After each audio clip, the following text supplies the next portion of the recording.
Hi Aquarius, welcome to sa reading. Be open-minded po, hindi po halos lahat makaresonate kaya piliin nyo na lamang. And thank you nga po pala sa mga nag-subscribe, lalo na po sa mga bumabalik. Marami pong salamat. Give me the message for Aquarius. Ano yung mensahe sa'yo? Give me the message for Aquarius. Ano yung mensahe sa'yo?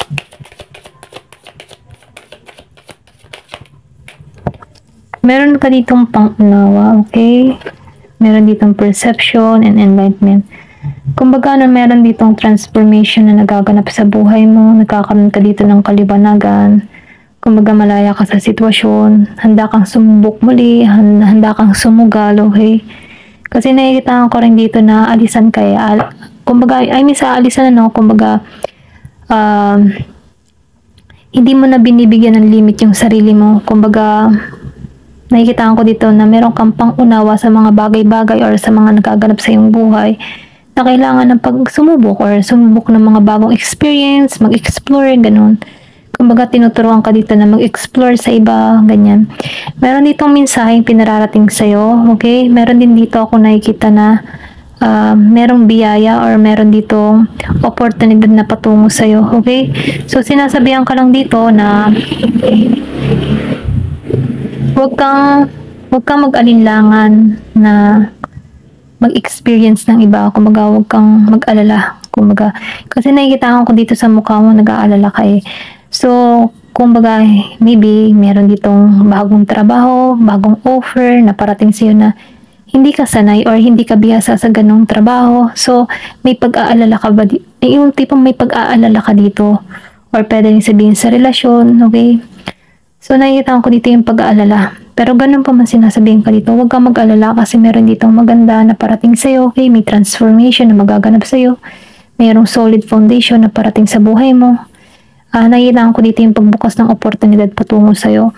Then dito sa enlightenment, nafe-feel ko dito na nagkakaroon ka ng kaliwanagan kasi lumabas din yung perception, pangunawa sa nangyayari at nagaganap sa buhay mo. Kumbaga, nagiging ka lang dito malaya sa sitwasyon. Ito lang yung nakikita ko. Give me more information.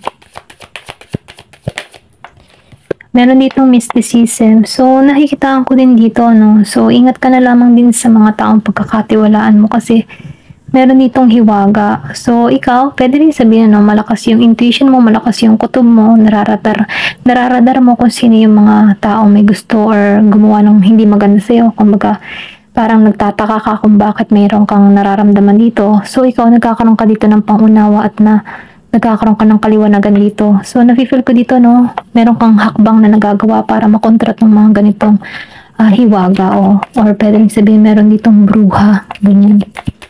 Sa paligid mo, okay, nagmamasid dito sa'yo.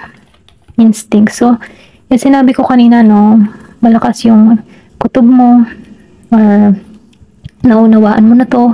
Itong mysticism na kukutuban mo. Kasi din nakikita ko dito na malakas yung instinct mo dito sa dito.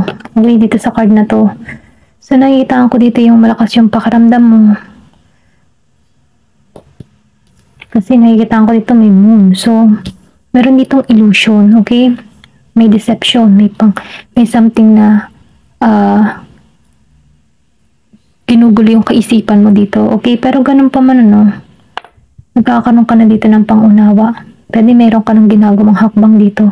Kung ikaw man yung tipo ng tao, kasi hindi halos lahat sa part na to, kasi hindi naman halos lahat kayo ginagawan dito. So, kung hindi kayong nakakaramdam ng something, yung pagkabalisa, pananakit ng ulo, na hindi mo alam kung saan nanggaling, parang nababalis ka, mga ganun.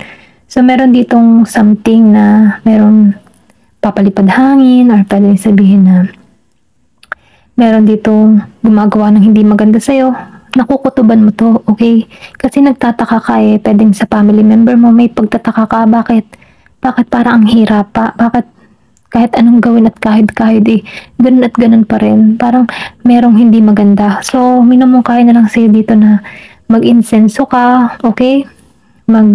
Magdasal, number 1, dasal talaga. And then, mag-worship song, mga ganun ba, para maitabo yung mga negative energy na yan. Then, mag-search ka din sa YouTube ng mga kontra sa mga ganyan, okay? Give me more information. Ano po yung mensahe? renewal. So, nakikita ko dito yung paglago patungo sa'yo. Okay, meron ditong masayang magaganap para sa'yo. Ito lang yung nafe-feel ko. Kumbaga, malalampasan mo itong mga pagsubok na kinakaharap mo. Kumbaga, nagkaroon ka dito ng maraming problema. Kung nasa panahon ka ngayon, ang dami-dami mong problema, dito ka patungo. Okay, may happiness na naghihintay sa'yo. May renewal. Kumbaga, nakikitaan ko rin dito yung paglago mo. Okay, nagkakaroon ka dito ng karunungan. Or pwede rin kaalaman, kasi nagkakaroon ka dito ng kaliwanagan Kumbaga, nagkakaroon ka ng pang-unawa sa nangyayari or sitwasyon mo, okay? So, kung ikaw ay magki-cleansing dito, yung mga swerte o blessing, hindi na yan mahadlangan Kumbaga, maybe, kung ikaw man ay nahihirapan sa sitwasyon or pwede rin sabihin ngayon, nararanasan mo yung hirap na sitwasyon, parang ang bigat-bigat, parang kahit anong kahit ay para't wala't wala pa rin, walang, parang ilap ng swerte. So, minumungkahi dito mag-cleansing, maglinis ng bahay, mga ganyan. Para nang sa ganun, dire-diretso na dumating yung swerte patungo sa'yo kasi nafe-feel ko dito yung renewal, okay? So, may na maglagay ka din ng mga protection sa bahay nyo, mga halaman na pantabi sa mga bad element, mga ganun ba?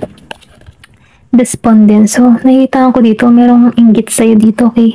May nagagalit sa'yo dito kasi nakikita ka ng tao nito yung paglago mo, okay? Kahit gusto nitong magulo yung buhay mo, nagiging masaya, nagiging kontento. Kumbaga, meron ka ditong minamanifest, meron kang hiling. Nakikita ko din dito, kung makikita mo may dark shadow dito, ito yung gusto mangyari ng tao nito, masiraan ka dito, dark shadow, kasi inuuna nito yung mind mo okay? Manipula, controlling yung isip. Pero hindi nito magagawa ito kasi protektado ka. Kung makikita mo dito, meron kang leaves na nagpo-protect sa'yo, then may flowers ka dito, spiritual. Kumbaga, nagigising ka na sa spiritual. Pwede rin sabihin, merong spiritual attack na ginagawa tong tao na to sa'yo. Pero, kahit ginagawan ka ng tao na ito, hindi natalabi, hindi nagaganap yung gusto niya mangyari kasi ginagabayan ka dito, okay? Maybe may pagka-healing ka o healing energy o meron kang kakayahan, may gift. Kumbaga, itong tao nito hindi alam na ganun ka, okay? Pwede rin sabihin mananampalataya ka. Kaya hindi natalab yung mga ginagawa ng tao nito. Hanggang galit na lang siya, hanggang sura na lamang siya.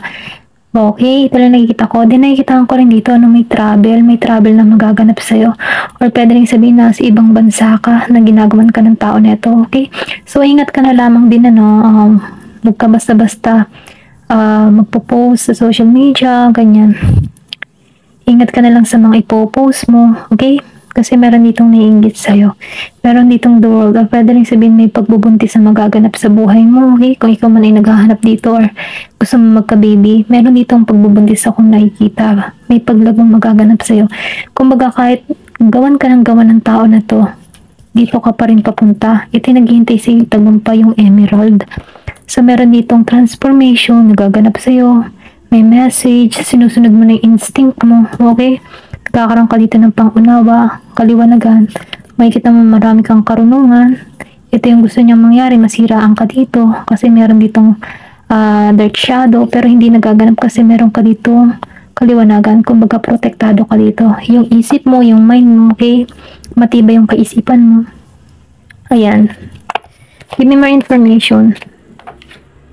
Grip. So, nakikita ko dito, maybe meron ka na pagluhang nangyari sa buhay mo or meron ka na ditong mahal sa buhay na nawala, okay? Ito lang nakikita ko, pero ganun pa man, kahit meron kang pagluha or pwede rin sabihin na nasaktan yung puso mo, meron ditong hirap the dog, ito lang nakikita ko, pero ganun pa man, tinatanlawang ka dito, okay? Yung pain na yan na naramdaman mo, yan yung pagbabagong magaganap sa'yo or pwede rin sabihin, dyan yung papasok yung maturity, okay? Grow mo, or pwede rin sabihin na meron kang mga natutuklasan na dito, okay? Kung bakit may paglagong nagaganap sa'yo. Ito lang yung nakikita ko, pwede rin sabihin na meron itong pagbabago, new beginning patungo sa'yo or tapos na to, itong pagluluksa na to, okay? Meron kasi ako nakikita ditong pagluluksa, so ingat ka na lamang din, okay? Give me more information. Guilt. So nakikita ko dito complacency. Meron kang mahal sa buhay na nawala or pwede rin sabihin na yung pang tipo na nanlalagas or may panlalagas na nangyari sa buhay mo, kumbaga minamalas or ganyan, meron kang naranasan na ganun dahil meron na something na gumagawa dito, meron taong inggit sa'yo, pero ganun pa man huwag ka mag-alala, protektado ka.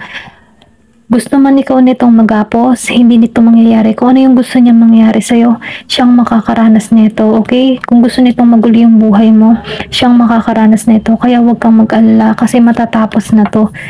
Kung ikaw may nakakaranas na sa panahon ngayon ng ganito, okay, maalisan mo to. Huwag ka mag-alala kasi protektado ka. Manalangin ka, ito lang yung mensahe sa'yo. Pray, pray, pray. Workaholic. So, nakikita ko rin dito, no, maraming trabaho, maraming oportunidad ang patungo sa'yo, okay? May paglago na mangyayari sa'yo. Ito lang yung mensahe sa'yo. So, mag-focus ka na lang muna sa trabaho mo, ganyan. Then, abundance, di ba? Kahit may mga pangyayari dito na gumagawa sa'yo, ang kasaganahan ay naghihintay sa'yo. Ito lang yung mensahe sa'yo. Nafe-feel ko dito yung paglipat ng lugar. Pwede rin sabihin nagbabalak ka ng lumipat ng lugar. Pwedeng kilala mo na to, pwedeng sa kapitbahay, katrabaho. Meron ako nakikita dito ang paglipat ng lugar na kung sana na may hatid na kasaganahan dito sa pupuntahan mo, or pwedeng sabihin nagbabalak ka dito na bumili ng bahay. Ito lang yung nakikita ko. Sundin mo yung instinct mo, sundin mo yung intuition mo. So, ingat ka na lang din sa ipopost mo kasi may mga tao talaga na hindi natutuwa, lalo na pag umaasenso ang isang tao. Okay? Ayun lamang po. Thank you for watching. Love and peace.